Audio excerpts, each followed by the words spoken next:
Hello student, class 10th biology chapter 3 जिसका नाम है हाउ डू ऑर्गेनिज्म रिप्रोड्यूस।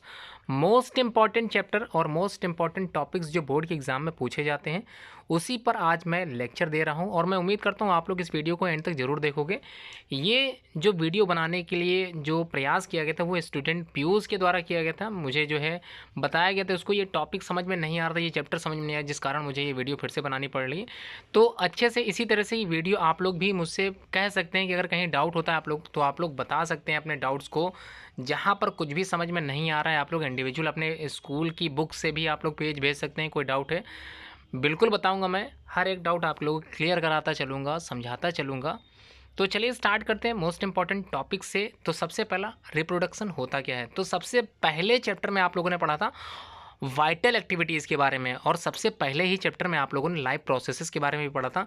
तो लाइव प्रोसेसेस एक ऐसी एक्टिविटीज़ होती हैं ऐसी एक्टिविटीज़ होती हैं, वाइटल एक्टिविटीज़ होती हैं जिनके द्वारा कोई लिविंग ऑर्गेनिज्म परफॉर्म करता है डिफरेंट टाइप के फंक्शंस को। जी हाँ, उसी की वजह से वो जीवित रह पाता है। उन्हीं एक्टिविटीज़ में से डाइजेशन, न्यूट्रिशन, ये सारी चीज़ें आप लोगों ने पढ़ी थी। उनमें से एक रिप्रोडक्शन भी होता है वाइटल एक्टिविटीज़ में जो लिविंग ऑर्गेनिज्म परफॉर्म करता है। तो रिप्रोडक्शन मतलब यहाँ पर नाम से ही लग रहा है रीप्रोड्यूस न्यू इंडिविजुअल, इसको ही बोलते हैं रिप्रोडक्शन। तो reproduction is the process by which all organism multiply करते हैं, अपनी संख्या को बढ़ाते हैं in the number and increase their population. ठीक है, क्लियर समझ आ गया। फिर से एक बार मैं बता देता हूँ ये जो रिप्रोडक्शन क्या है, एक प्रोसेस होती है। जैसे live process is a process थी, उसी तरह से रिप्रोडक्शन एक प्रोसेस होती है जिसके द्वारा ऑल ऑर्गेनिज्म मल्टीप्लाई करते हैं, अपनी संख्या को बढ़ाते हैं एंड इंक्रीज देयर पॉपुलेशन। ये रिप्रोडक्शन ही कहलाता है। अब हम लोग बात करेंगे जो प्रकार होते हैं, टाइप्स ऑफ बेसिकली रिप्रोडक्शन दो तरीके होते हैं, आसेक्सुअल रिप्रोडक्शन और सेक्सुअल रिप्रोडक्शन। तो क्या होता है आसेक्सुअल रिप्रोडक्शन और सेक्सुअल रिप्रोडक्शन, इसके बारे में थोड़ा सा मैं समझा देता हूँ। आसेक्सुअल रिप्रोडक्शन एक मेथड होता है, रिप्रोडक्शन का ही मेथड होता है। इसमें केवल और केवल इन्वॉल्व होते हैं सिर्फ ओनली वन ऑर्गेनिज्म, मतलब सिर्फ पेरेंट ऑर्गेनिज्म इन्वॉल्व होता है, सिर्फ एक इंडिविजुअल इन्वॉल्व होता है और एक नया इंडिविजुअल तैयार हो जाता है, जिसकी वजह से अ सिंगल ऑर्गेनिज्म रिप्रोड्यूस करता है अपने ही ऑर्गेनिज्म को ही तोड़ के, अपने ही ऑर्गेनिज्म को टूट के, बट के, है ना, अलग होकर। इस प्रकार से इस तरह के जो मेथड को हम लोग यहाँ पर आसेक्सुअल रिप्रोडक्शन कहते हैं। तो यहाँ पर this is seen in all the unicellular organism, ये सभी से यूनिसेलुलर ऑर्गेनिज्म में देखने के लिए मिलता है। और कुछ मल्टी सेलुलर ऑर्गेनिजम्स होते हैं और साथ में कुछ प्लांट भी ऐसे होते हैं जो आसेक्सुअल रिप्रोडक्शन करते हैं। ये चीज़ आप लोगों को समझ में आ गई। अब हम लोग बात करते हैं सेकंड क्या है, सेक्सुअल रिप्रोडक्शन। तो रिप्रोडक्शन दो तरह के होते हैं, एक तो आसेक्सुअल रिप्रोडक्शन, आ मतलब अब्सेंट ऑफ सेक्सेस, मतलब मेल और फीमेल की कोई भी आवश्यकता आपको इसमें नहीं पड़ेगी, जबकि सेक्सुअल रिप्रोडक्शन में मेल और फीमेल का दोनों का होना अनिवार्य है। तो यहाँ पर पढ़ते हैं उसी का जस्ट अपोजिट है, क्या है देख लेते हैं। The mode of reproduction that involves two individuals, one male होगा और दूसरा फीमेल होगा। They produce sex cells gamete, जिसको बोलते हैं मेल गैमेट। मेल गैमेट कहाँ से मिल रहा है, मेल से मिलेगा। फीमेल गैमेट कहाँ से मिलेगा, फीमेल से। विच फ्यूज होगा, एक दूसरे से मिलके फ्यूजन होता है, उसी फ्यूजन से एक ऑर्गेनिज्म तैयार होता है। ये चीज़ क्लियर हो गई। Sexual reproduction the mode of reproduction that involves two individuals, जिसमें कितने इंडिविजुअल इन्वॉल्व होते हैं, दो, एक मेल होगा दूसरा फीमेल होगा। दे प्रोड्यूस सेक्स सेल्स, ये आप लोगों ने समझ लिया और मैं उम्मीद करता हूँ ये चीज़ क्लियर हो गई होगी कि दो तरह के जो रिप्रोडक्शन होते हैं, आसेक्सुअल रिप्रोडक्शन और सेक्सुअल रिप्रोडक्शन, कैसे आप लोग क्लियर से डिफ्रेंशिएट करोगे। ये क्वेश्चन इंपॉर्टेंट है, पूछा भी जाता है कि what are the basic differences of asexual reproduction over a sexual reproduction. तो ये क्लियर हो गई। अब हम लोग बात करेंगे आसेक्सुअल रिप्रोडक्शन के कौन कौन से प्रकार आप लोगों को पढ़ने हैं, कैसे याद करने हैं, कैसे समझोगे, ये मैं बता देता हूँ। बेसिक पॉइंट है इसलिए हर एक चीज़ समझते चलें। सबसे पहला जो है आसेक्सुअल रिप्रोडक्शन का जो टाइप होता है वो पहला है फिजन। तो फिजन नाम से लग रहा है कि हाँ कोई चीज़ बट रही है। तो fission is an asexual reproduction that is common in the most unicellular organism. ठीक है, क्लियर समझ में आ गया। ये जो फिजन शब्द का इस्तेमाल हम लोग कर रहे हैं ये रिप्रोडक्शन का एक प्रकार होता है। Is a mode of reproduction in which क्या होता है देख लेते हैं। When the fission result in two daughter cells it is binary fission. अगर कोई पेरेंट ऑर्गेनिज्म 2 सेल्स में डिवाइड हो रहा है, उसको हम लोग बोलेंगे क्या, बाइनरी फिजन, क्योंकि बाई का मतलब होता है 2, और मल्टीपल फिजन की अगर हम लोग बात करें तो उसका मतलब होता है कई तरह का फिजन। ठीक है, जैसे पैरामीशियम में होने वाला जो फिजन होगा, अमीबा में जो होने वाला फिजन होगा वो बाइनरी फिजन कहलाएगा। जबकि कुछ ऑर्गेनिज्म ऐसे होते हैं when fission result in many daughter cells, कई तरह के डॉटर सेल्स बनती हैं किसी एक पेरेंट सेल से, इसको हम लोग बोलते हैं मल्टीपल फिजन। तो Plasmodium vivax is the common example of the इस फिजन का। तो कौन सा फिजन है, ये मल्टीपल फिजन है, इसका कॉमन एग्जांपल है। तो प्लेन्स ऑफ फिजन्स में B differentiated of the different organism, कई तरह के प्लेन्स होते हैं, कई तरह के टाइप्स होते हैं प्लेन्स के फिजन्स के, वो आप लोगों को पढ़ना है, अपनी बुक में देख लीजिएगा एचएम पब्लिकेशंस की। तो वैसे तो आपके जो मोस्ट इंपॉर्टेंट टॉपिक थे वो मैंने बता दिए हैं। क्वेश्चन आप लोगों से पूछा जा सकता है, बता देता हूँ वो भी, बाइनरी फिजन और मल्टीपल फिजन में अंतर पूछ सकता है, तो इसलिए ध्यान रहे, एग्जाम्पल जरूर पढ़ के जाएँ, एमसीक्यू में ये क्वेश्चन पूछे जाते हैं, ध्यान रखें, डबल स्टार कर लीजिएगा, इससे क्वेश्चन जरूर बनता है। नेक्स्ट है budding. Budding is a type of asexual reproduction, और नाम से लग रहा है एक बड बनती होगी, किसमें बनती होगी, उस ऑर्गेनिज्म में, उस इंडिविजुअल ऑर्गेनिज्म में ही बड तैयार होती है, और at the time of maturity, और जैसी वो बड जो होती है वो जैसी मैच्योर होगी वो बिल्कुल अलग हो जाएगी, उसे बोलते हैं बडिंग प्रोसेस। तो budding is a type of, क्या लिखा है फिर से मैं बता देता हूँ, budding is a type of asexual reproduction in which a small cyst like structure is formed on the parent's body which gives rise to a new individual. This process is called as budding. तो budding होता किसमें, most important है, किसमें होता है, किस organism में होता है, बड में remain attach to the parent, मतलब ईस्ट में ये प्रोसेस होती है। और दूसरा कॉमन एग्जांपल है हाइड्रा, और may separate and become a new individual. तो किसमें किसमें होती है, तो बडिंग इज अ प्रोसेस किसमें होती है, ईस्ट में होती है और हाइड्रा में होती है। तो अब हम लोग थोड़ा सा समझ लेते हैं, अगर हाइड्रा की बात हो रही है, ईस्ट की बात हो रही है, तो ये टॉपिक भी अलग नहीं होना चाहिए। रीजनरेशन एंड द फ्रेगमेंटेशन एक प्रोसेस होती है, growing back the lost organ और body part of the organism. तो आप लोगों ने देखा होगा lizard is a common example of this organism. जैसे कि आप लोग जानते हैं कि जो वॉल लिजार्ड होती हैं, दीवार की जो छिपकलियां होती हैं, छिपकली की जो पूंछ होती है, वो अपनी पूंछ को स्वयं तोड़ देते हैं और एक समय आने के बाद उनकी पूंछ अपने आप ग्रो कर जाती है। ये एक प्रोसेस होती है, इसको बोलते हैं रीजनरेशन प्रोसेस। तो regeneration is the process growing back the lost organ, ऐसा ऑर्गन खोने के बाद वापस पुनः फिर से निकल आए, उस तरह के फॉर्मेशन को हम लोग यहाँ पर रीजनरेशन के नाम से जानते हैं। अब हम लोग बात करते हैं फ्रेगमेंटेशन क्या होता है। फ्रेगमेंटेशन भी एक प्रोसेस होती है in which organism gets fragmented into smaller pieces and each pieces grow into a whole new organism। जैसे कि एग्जाम्पल में दे दिया गया प्लेनेरिया एंड द हाइड्रा। तो हाइड्रा दो जगह मिल जाएगा आप लोगों को, सिंपली समझ में आ गया हाइड्रा कहाँ कहाँ था। तो यहाँ पर भी आप लोग एग्जाम्पल में हाइड्रा याद कर सकते हैं, और साथ में planaria as a most common example जो आप लोग ऑल्टरनेशन जनरेशन में पढ़ोगे। तो रीजनरेशन में प्लेनेरिया और हाइड्रा आप लोग यूज़ कर सकते हो। अगला है, नेक्स्ट है, देख लेते हैं इसको भी समझ। अब हम लोग बात करने वाले हैं स्पोर फॉर्मेशन की। क्या होता है स्पोर फॉर्मेशन? तो organism such as fungi make spores that can grow into complete new individuals when dispersed from their fruiting body. मतलब हमारे आसपास जो हम जहाँ पर रहते हैं उसके आसपास जो फंगस होते हैं या बैक्टीरिया होते हैं, इनके स्पोर्स क्या होते हैं, ये ग्रो कर जाते हैं, डिस्पर्स, जब भी ये कहीं किसी इंडिविजुअल बॉडी से अलग होते हैं तो ये मल्टीप्लिकेशन स्टार्ट कर देते हैं और एक स्पोर के माध्यम से ही ये इंडिविजुअल नए तैयार होते हैं। तो कौन कौन से ऑर्गेनिज्म में यहाँ पर फंगस, जो अगर आप लोगों से क्वेश्चन पूछा जाएगा कि basically all the fungus having which type of sexual reproduction, तो टाइप पूछा जाए तो आप लोगों को क्या लिखना है, आप लोगों को लिखना होगा spore formation basically takes place in fungus. ठीक है, ये क्लियर हो गया। अब हम लोग बात करते हैं मोस्ट इंपॉर्टेंट क्वेश्चन जिसका नाम है, ये मोस्ट इंपॉर्टेंट इसलिए क्योंकि इससे लॉन्ग क्वेश्चन भी कई बार पूछा गया है, वेरी शॉर्ट आंसर क्वेश्चन भी इसमें पूछे गए हैं और शॉर्ट क्वेश्चन भी इससे तैयार होता है। तो वेजिटेटिव प्रोपगेशन होता क्या है, जैसे कि नाम से लग रहा है वेजिटेटिव प्रोपगेशन, नाम से लग रहा है कि वेजिटेटिव पार्ट से होने वाले रिप्रोडक्शन को वेजिटेटिव प्रोपगेशन कहते हैं। कभी कभी प्रोपगेशन की जगह रिप्रोडक्शन भी आ जाता है, इसलिए ध्यान से समझते चलें। कभी कभी क्वेश्चन ये पूछ लेगा कि किस प्रकार से वेजिटेटिव प्रोपगेशन एक असेक्सुअल मोड ऑफ रिप्रोडक्शन होता है, ये सेक्सुअल रिप्रोडक्शन क्यों नहीं होता, ये असेक्सुअल क्यों होता है, ये भी पूछा जा सकता है, इसलिए ध्यान से समझते चलें। तो नाम से लगा है vegetative propagation, vegetative parts of the plant से और ऑर्गेनाइज होता है this is a type of asexual reproduction seen in the plants, basically plants में होते हैं। The vegetative parts of the plant, like कौन कौन से वेजिटेटिव पार्ट्स होते हैं प्लांट के, मोस्ट इंपॉर्टेंट है, यहाँ से आप लोग अंडरलाइन जरूर कीजिएगा अगर आपकी बुक में डेफिनेशंस दिए हैं। ध्यान रखना, कभी कभी आपसे क्वेश्चन ये भी पूछ सकता है, what are the basic vegetative parts of the plant. तो कौन कौन से होते हैं, लीव्स होता है, स्टेम होता है और रूट्स होते हैं, these are the common vegetative parts. अब वेजिटेटिव प्रोपगेशन कैन में भी दो तरह के हो सकते हैं, नेचुरल हो सकता है, आर्टिफिशियल हो सकता है। अब आप लोग पढ़ने जा रहे हो नेचुरल वेजिटेटिव प्रोपगेशन। तो नेचुरली जो होते हैं, जो प्रकृति के द्वारा जो होते हैं प्रोपगेशन या रिप्रोडक्शन वेजिटेटिव पार्ट में, उन्हें हम लोग बोलते हैं नेचुरल वेजिटेटिव प्रोपगेशन। ये हैपन्स थ्रू लीव्स में होते हैं, मतलब by root, by stem and the by leaves, these are common. तो यहाँ पर एग्जाम्पल के साथ रख दिया गया है। तो लीव्स में कॉमन एग्जाम्पल ब्रायोफिलम है, स्टेम में common example turmeric and the ginger, these are the common example. उसके साथ अगर हम लोग बात करें बाय स्टेम बाय रूट की, अगर हम लोग बात करते हैं तो रूट के लिए भी यहाँ पर एग्जाम्पल कई तरह के दे दिए गए हैं।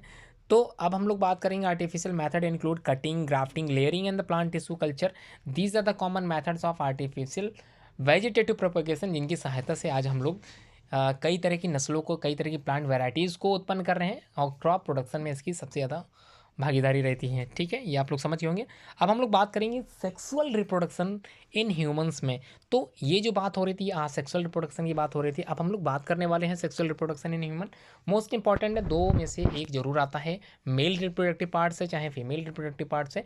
इनमें से क्वेश्चन जरूर तैयार होते हैं, इसलिए अच्छे से समझ के जाएँ। कम से कम इतना जरूर पढ़ लें कि कुछ ना कुछ उसके बारे में लिख सकें आप लोग। ठीक है, समझ लेते हैं क्या होता है मेल रिप्रोडक्टिव सिस्टम, क्या होता है male reproductive parts. The main reproductive organ in males is a pair of testis, मतलब यहाँ पर अगर हम लोग बात करें मेन जो रिप्रोडक्टिव ऑर्गन होता है मेल्स में, तो वो क्या होता है, एक टेस्टिस की यहाँ बात करें और पेयर ऑफ टेस्टिस की बात हो रही है, यहाँ पर स्पर्म फॉर्मेशन टेक्स प्लेस होता है और बेसिकली प्रोड्यूस होता है इसी के द्वारा। दे produce the mail sex cells called sperms and also produce male sex hormone, जिसको यहाँ पर हम लोग नाम दिया है टेस्टोस्टेरॉन। ध्यान रखिएगा, they produce mail sex cells called sperms जिसको बोलते हैं, और also produce male sex hormone जिसको टेस्टोस्टेरॉन कहते हैं। मोस्ट इंपॉर्टेंट एनसीईआरटी का एक क्वेश्चन है, आप लोगों ने पढ़ा होगा, what are the functions of testis perform in human beings. तो टेस्टिस के जो फंक्शंस होते हैं, यहाँ पर अपनी बुक में टिक जरूर लगा लियो डबल स्टार करके। मोस्ट इंपॉर्टेंट बोर्ड के एग्जाम में ये क्वेश्चन आ सकता है, इंडिविजुअल 2 नंबर का। तो मेन रिप्रोडक्टिव ऑर्गन अभी आप लोगों ने पढ़ा, टेस्टिस होता है, they are present in the scrotal sacs में प्रेजेंट होता है, आउटसाइड द बॉडी, बॉडी के बाहर निकला होता है, कंटेन सेमिनिफेरस ट्यूब्यूल से घिरा रहता है as the structure and the functional unit. और मेल सेक्स सेल्स जो प्रोड्यूस करता है स्पर्म्स को एंड प्रोड्यूस करता है भाई सेमिनिफेरस ट्यूब्यूल्स के द्वारा and mature in the epididymis. ध्यान रखिएगा, ये सारे पार्ट आप लोगों को male part of the reproductive इसी में मिलेगा। तो Leydig cells, interstitial cells present in between the seminiferous tubules secrete hormone testosterone, इसी की वजह से टेस्टोस्टेरोन हार्मोन का सीक्रेशन होता है।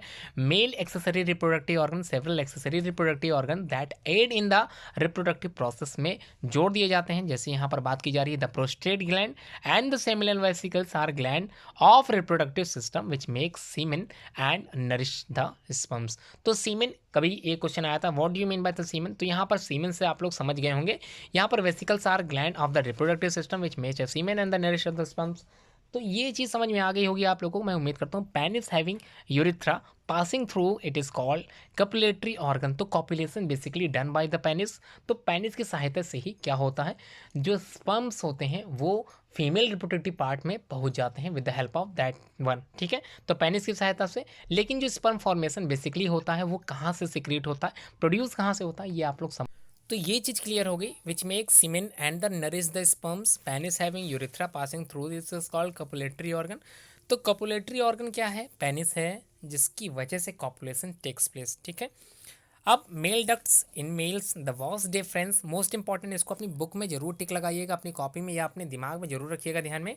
Was difference is the male reproductive part. ठीक है, मेल रिप्रोडक्टिव पार्ट में आप लोग वास डिफरेंस जरूर दिमाग में रखें। And the urethra and the main ducts a single vas deferens carries sperms from the respective testis. Testis से कैरी करता है स्पर्म्स को, वाज डिफरेंस यहाँ पर बात होगी up to the urethra. Urethra act as a common passage of semen and the urine. तो semen और यूरिन दोनों को जो है मेन पासेस के थ्रू कार्य करता है, एक स्थान से दूसरे स्थान तक पहुँचाने का यूज़ काम करता है। अब हम लोग बात करेंगे the main female reproductive system क्या होता है? The human female reproductive system consist of a pair of ovaries, मतलब वहाँ पर टेस्टिस था, यहाँ पर ओवरीज की बात करेंगे। A pair of fallopian tube, basically a part of female reproductive part. तो oviducts and the accessory organ such as the uterus and the vagina. तो ध्यान रखिए, वहाँ पर हम लोग पेनिस पढ़ रहे थे, यहाँ पर वेजाइना पढ़ लें। दोनों में सिर्फ आप लोग कॉमन चीज़ें समझते चलें। Main part of the reproductive system, तो मेन जो मेल में था रिप्रोडक्टिव सिस्टम के पार्ट्स वो आप लोगों को दिमाग में रखने हैं, और फीमेल में जो रिप्रोडक्टिव पार्ट है वो आप लोगों को अपने दिमाग में रखते चलना है। ठीक है, पेयर ऑफ ओवरीज की यहाँ बात कर रहे हैं। They produce the female sex cell, जिसको हम लोग यहाँ पर बोलते हैं एक्स। क्या बोलते हैं इसको? यहाँ पर एक्स बोलते हैं, जिसको यहाँ पर हम लोगों ने ओवा नाम दिया है। तो एग फॉर्मेशन जो बेसिकली होता है इनसाइड द फेलोपियन ट्यूब, या फिर हम लोग बात कर रहे थे एग सेल्स कहाँ बन रहे हैं, फीमेल सेक्स सेल्स बन रहे हैं, जिसको हम लोग एक्स बोल रहे हैं, या फिर हम लोग ओवा भी बोल सकते हैं। वहाँ पर क्या बोल रहे थे हम लोग? स्पर्म्स बोल रहे थे। यहाँ क्या बोल रहे हैं? ओवा बोल रहे हैं या फिर एक्स बोल रहे हैं। Also produce female sex hormone, जिसको एस्ट्रोजन कहते हैं या प्रोजेस्टेरॉन। ध्यान रखिएगा, मोस्ट इंपॉर्टेंट क्वेश्चन है, इसको अपनी बुक में या अपनी कॉपी में जरूर लिख लीजिएगा। क्वेश्चन पूछा गया है which is the female sex hormone. तो फीमेल सेक्स हार्मोन कौन सा होता है? तो एस्ट्रोजन होता है और प्रोजेस्टेरॉन होता है। जबकि टेस्टोस्टेरॉन हार्मोन वो क्या था? मेल था। और एंड्रोजन भी होता है, ध्यान रखिएगा, इसको दिमाग में रखिएगा। एंड्रोजन और testosterone, these are the common hormones secreted in male reproductive organ. और यहाँ पर अगर फीमेल सेक्स हार्मोन की बात करें तो कौन कौन से हैं? एस्ट्रोजन है और दूसरा कौन सा? प्रोजेस्टेरॉन है। These are the common example of hormone. Basically किस में सिक्रेट हो रहे हैं? ये फीमेल रिप्रोडक्टिव पार्ट में। तो ये क्लियर हो गया। अब हम लोग बात करते हैं female accessory reproductive organ. Uterus हो गया और vagina are the accessory reproductive organs in human females में। और यहाँ पर बात की जा रही है द यूटिरस की, is the site of the fetal development, मतलब यहाँ पर फीटस का निर्माण होता है, जो एम्ब्रियो तैयार होता है, fetal development. And vagina receive the sperm from the male, और वेजाइना का काम होता है स्पर्म को रिसीव करना with the help of penis की सहायता से।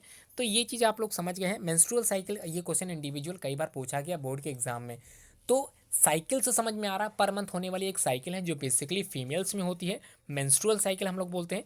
तो menstrual is the cyclic event of the release of the ovum, मतलब प्रत्येक महीने महिलाओं में ओवम बनता है। अब उस ओवम को फ्यूज होने के लिए स्पर्म की आवश्यकता होती है। अगर वो फ्यूज़न नहीं हो पाता है तो फर्टिलाइजेशन नहीं हो पाता है, जिसकी वजह से मेंस्ट्रुअल साइकिल अकर होती है। ठीक है, ये चीज़ दिमाग में बैठ गई। अब देखते हैं क्या चीज़ आपको समझनी है। तो menstruation is the cyclic event of the release of the ovum from the ovary. ठीक है, ओवरी से ओवम का रिलीज होता है मेंस्ट्रुएशन साइकिल में। एंड इट्स रिमूवल, बाहर निकलना, from the body when fertilization does not happen. तो ये बाहर निकलेगा क्योंकि फर्टिलाइजेशन तो हुआ नहीं। फर्टिलाइजेशन होने के लिए ही ये ओवम तैयार होते हैं। अब इनको अगर स्पर्म्स नहीं मिलेगा तो ये फर्टिलाइज फ्यूज नहीं हो पाएंगे और इनको रिलीज होना पड़ेगा, बाहर निकलना पड़ेगा। इसी प्रोसेस को, बाहर निकलने के इस प्रोसेस को मेंस्ट्रुएशन साइकिल बोलते हैं। आगे क्या है? During menstruation the blood rich endometrium, यहाँ पर इंडोमेट्रियम ऑफ द यूट्रस, जो ब्लड रिच जो होता है तरल पदार्थ, लिक्विड जो होता है, वो बाहर निकलता है ऑफ द यूट्रस से। Also break down while the ovum is being remove from the body. ये कब होता है? बाहर निकलता है। एक साइक्लिक प्रोसेस होती है, हर मंथ चलने वाली एक प्रोसेस होती है। टू पिट्यूटरी हार्मोन्स, जिसको ल्यूटिनाइजिंग हार्मोन बोलते हैं, फॉलिकल स्टिमुलाइजिंग हार्मोन बोलते हैं, दो तरह के हार्मोन होते हैं। And two ovarian hormones, estrogen and the progesterone, all have their roles in the menstruation. तो ध्यान में रखिएगा, ये दोनों चीज़ें इंपॉर्टेंट है। एलएच और एफएसएस का जो रोल होता है ये आप लोग समझ गए होंगे। इन ह्यूमंस द साइकिल, यानी कि जो ह्यूमंस होते हैं उनकी जो फीमेल्स होती हैं उनमें ये साइकिल रिपीट्स होती है एवरी 28 डेज में, मतलब 28 दिन की एक प्रोसेस होती है, उसमें ये प्रोसेस जरूर होती है। आगे बढ़ते हैं। नेक्स्ट है टॉपिक फर्टिलाइजेशन। तो फर्टिलाइजेशन होता क्या है? तो यहाँ पर साफ लिखा है ह्यूमन रिप्रोडक्शन में इसका मोस्ट इंपॉर्टेंट है कार्य क्या है? Human reproduce sexually, the male produces sperm and the female produces eggs. अभी आप लोगों ने पढ़ा था when the sperm fuses with the egg, जब एग से कोई स्पर्म फ्यूज होता है तो इट फॉर्म्स अ जाइगोट का निर्माण करता है। ठीक है, तो मेल गाइमेट और फीमेल गाइमेट ये दोनों क्या होंगे? फ्यूज होंगे और क्या बनाएंगे? जाइगोट बनाएंगे। और इसी से ही that gives rise to a new progeny, मतलब न्यू इंडिविजुअल, न्यू एम्ब्रियो जो फीमेल जो फेलोपियन ट्यूब में बनेगा वो तैयार होता है। अब इसको रोकने के लिए, ठीक है, इस प्रेगनेंसी को रोकने के लिए, इस फ्यूज़न को रोकने के लिए, इस फर्टिलाइजेशन प्रोसेस को रोकने के लिए कई तरह की कॉन्ट्रासेप्टिव डिवाइसेस का इस्तेमाल हम लोग करते हैं और करना रहता है। तो उसी प्रोसेस को जो फैमिली प्लानिंग के लिए हम लोग इस्तेमाल करते हैं, उस तरीके को हम लोग कॉन्ट्रासेप्टिव मेथड्स कहते हैं। और ये most important part of this chapter है, आप लोग समझ जरूर लीजिए। कॉन्ट्रासेप्टिव का मतलब होता है ऐसे संसाधनों का यूज़ करना, ऐसे तरीकों का यूज़ करना जिसकी वजह से फैमिली प्लानिंग को हम लोग अच्छे से समझ सकें। तो फैमिली प्लानिंग का मतलब कहना ये है कि जो जनसंख्या की वृद्धि हो रही है, प्रत्येक वर्ष जनसंख्या बढ़ती जा रही है, इसको रोकने के लिए कई तरह के कॉन्ट्रासेप्टिव डिवाइसेस का इस्तेमाल किया जाता है पढ़े लिखे लोगों के द्वारा। तो क्या है इनके तरीके, ये आज आप लोगों को सीखने के लिए मिलने वाला है। तो कॉन्ट्रासेप्टिव मेथड्स जो कि मोस्ट इंपॉर्टेंट रिप्रोडक्टिव हेल्थ में इस्तेमाल किया जाने वाला एक प्रोसेस है। तो reproductive health deals with the prevention of the states and the unwanted pregnancies. तो अनवांटेड प्रेगनेंसी को रोकने से बचाता है कॉन्ट्रासेप्टिव मेथड।